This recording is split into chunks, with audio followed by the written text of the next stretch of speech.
Magandang araw po sa inyong lahat. Well, sa ayaw natin at sa hindi, tapos na po ang boxing. Nagwagi po ang Bangag Jr. na makuha ang Senado.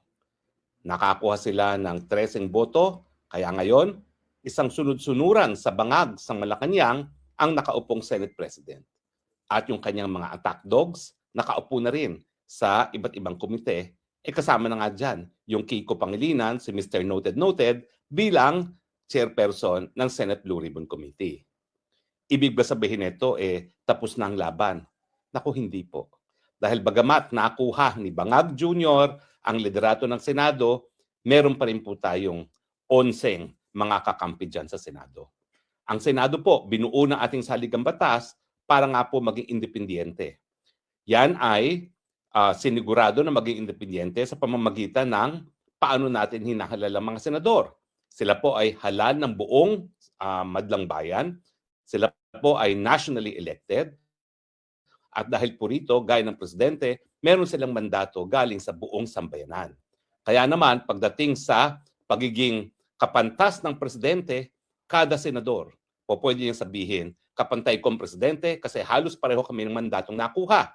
Sa katunayan, mas marami pang mga boto nakuha ang ilang mga senador gaya ni Robin Hood Padilla o kaya ni Bongo kesa kay Marcos Jr.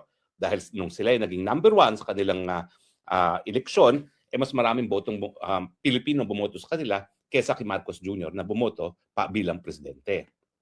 Bukod pa po dyan, nandyan yung privilege hour kung saan ang mga kababalaghan sa gobyerno ay po pwedeng ma-expose, maisa publiko ng walang takot dahil ang privilege hour po, yan ay immune from cyber libel and libel, no?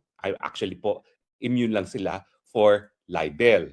Pero sa tingin ko, magkakaroon pa rin ng jurisprudence dyan na sasabihin din ng Korte Suprema na bagamat mas mabigat na ngayon ang parusa sa cyber libel, kabahagi pa rin yan ang immunity ng isang senador. No? Dahil kapag hindi sila malaya makipagbalitaktakan, mawawalang saysay ang pagiging policy-making body ng Senado. So sa tingin ko, aabot din yan sa Korte Suprema at ang tanong nga is, immune din ba sa cyber libel ang mga mambabatas? Sa tingin ko po, opo.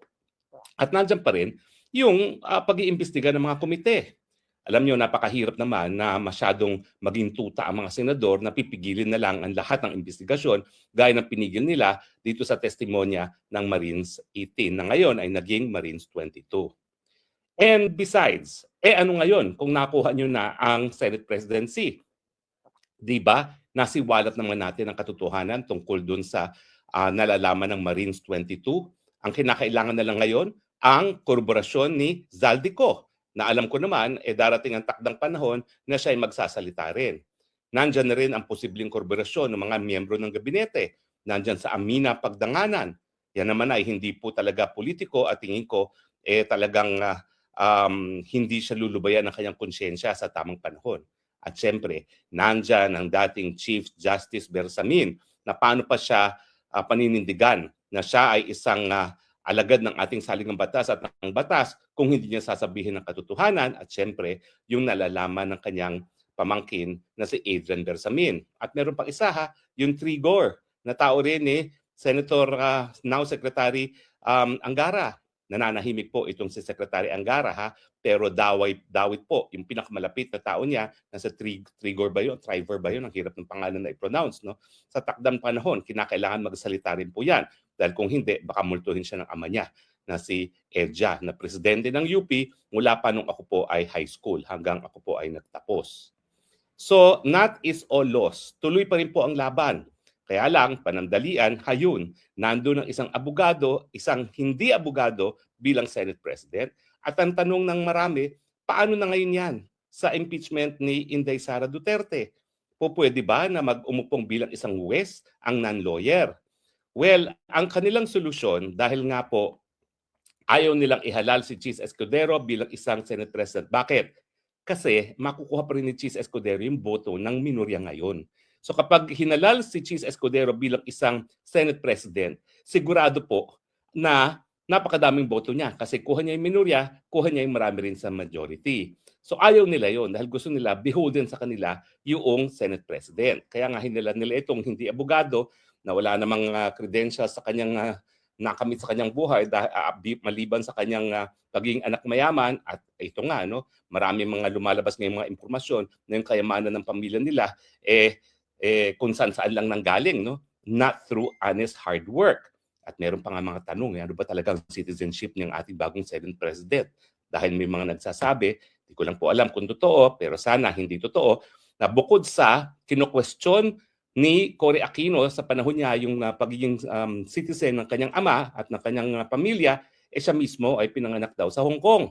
So tingnan po natin kung yan ay katotohanan, may katotohanan. Pero paano ngayon yan? Kaya bang mag-preside ng isang hindi abogado bilang presiding officer sa impeachment trial na isang legal na proceedings? Well, ang sagot po ay mukhang aminado sila na hindi. Ayaw lang nila si Cheese kasi nga suportado rin ng minorya. Hindi talaga siya, kumbaga, magiging sunod-sunuran sa Malacanang. So kahit nagtaksil itong si Cheese, binibigyan pa rin siya ng credit, no? Na talaga naman po na dahil siya ay abogado, dahil sa kanyang karanasan, tingin ko mas marami talagang susuporta sa kanyang pagiging Senate President, kaya lang marami ring ayaw sa kanya. At syempre, alam din natin na hindi natin masigurado ang loyalty ni Cheese kasi si Cheese Escudero po ang pamilya niya, talagang makamarcos po yan. Ang tatay niya, dating Secretary of Agriculture, dating Dean ng School of Veterinary Medicine sa UP. Pero nung kami po ay nasa high school, talagang anak Marcos Crony yan. So hindi natin masisisi nang malakas siya sa Marcos at nakukuha rin niya yung simpatsya ng marami sa minorya. So ang naging solusyon nila ay gawing presiding officer si Cheese Escudero na isang abogado. Ang tanong, ito ba ho ay sang-ayon sa saligang batas? Walang sagot po, walang probisyon ang saligang batas kung sino talaga ang magpipreside sa isang impeachment trial kung ang ini-impeach ay hindi ang presidente mismo. Ang nakasaad lang sa saligang batas ay ang Senado ay uupo bilang impeachment court at sila ay manunungkulan bilang mga impeachment judges bago magtrabaho bilang isang impeachment court. Ang probisyon lamang tungkol sa presiding officer ay kung ang ini-impeach ay ang presidente ng Pilipinas. At nakasaad sa saligang batas na kapag ang ini-impeach ay presidente ng Pilipinas, ang Chief Justice kasama ang said President ang sabay na magpe-preside. At nakita natin yan nung in-impeach si dating Presidente Erap Estrada na si Chief Justice Davide at saka si Senate President Nene Pimentel ay umupo bilang joint presiding officers. Pero si Chief Justice walang boto. Si Nene Pimentel noon merong boto. So, ang tanong, dahil tahimik ang saligang batas kung sino magpe-preside kapag ang ini-impeach ay hindi presidente, sino magpe-preside? Yun nga po, walang sinasabi ang saligang batas. Kaya naman, ang ginawa ng Senado, dahil walang sinasabi ang saligang batas, gumawa sila ng amendment sa kanilang rules. Itong June of 2026 lang, anticipating na, nako, may impeachment trial at posible na ang Senate President ay hindi abogado kasi nga sinusulong nila si Win Gatchalian. So, ang amendment ay hiwalay na itatalaga ng Senado kung sino ang magiging presiding officer. At syempre, dahil meron ng bagong mayorya, yung mayorya ng 13 ang magsasabi kung sino ang presiding officer. At dahil dito, ang naging desisyon ng mayorya ngayon ay si Cheese Escudero ang magpe-preside. Ito ba ay sang-ayon sa saligang batas? Tahimik po ang saligang batas. Ito ba ay pinagbabawal ang saligang batas? Hindi. So, meron kasing kasabihan na kapag hindi pinababawal, ay po pwede. So, sa ganitong mga pagkakataon na walang sinasabi ang saligang batas kung sino magpe-preside kung ini-impeach ay hindi ang presidente mismo, maraming naniniwala na dahil hindi ipinagbabawal, po pwede magtalaga ng iba ang mga miyembro ng Senado dahil after all, yung Senado ay may kapangyarihan na bumuo ng sa kanyang rules, sariling rules, at hindi po pwedeng paghimusukan ng ating hukuman. Pero ang tanong, yung kapangyarihan ng Senado na bumuo ng kanyang sariling rules ay kapag siya ay gumagana bilang isang mambabatas. Ito ba ay applicable sa isang impeachment court?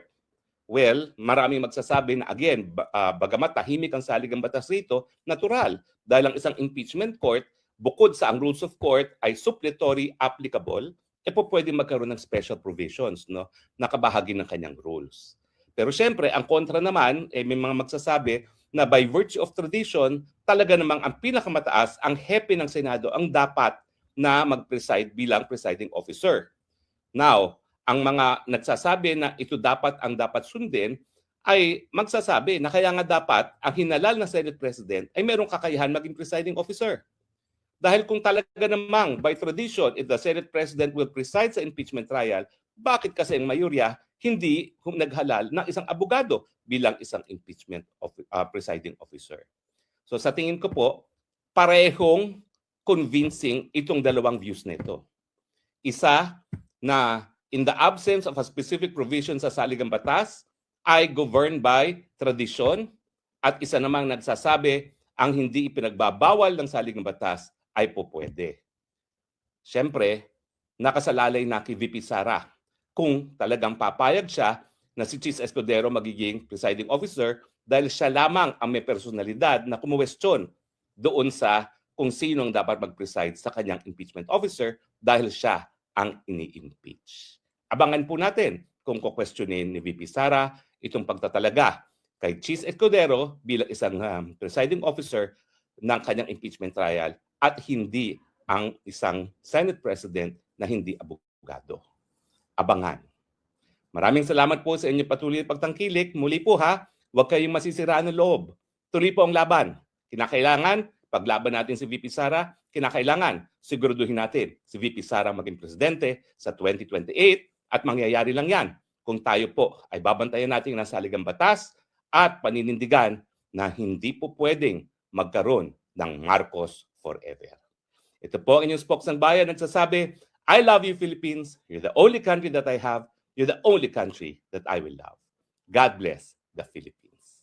Bye!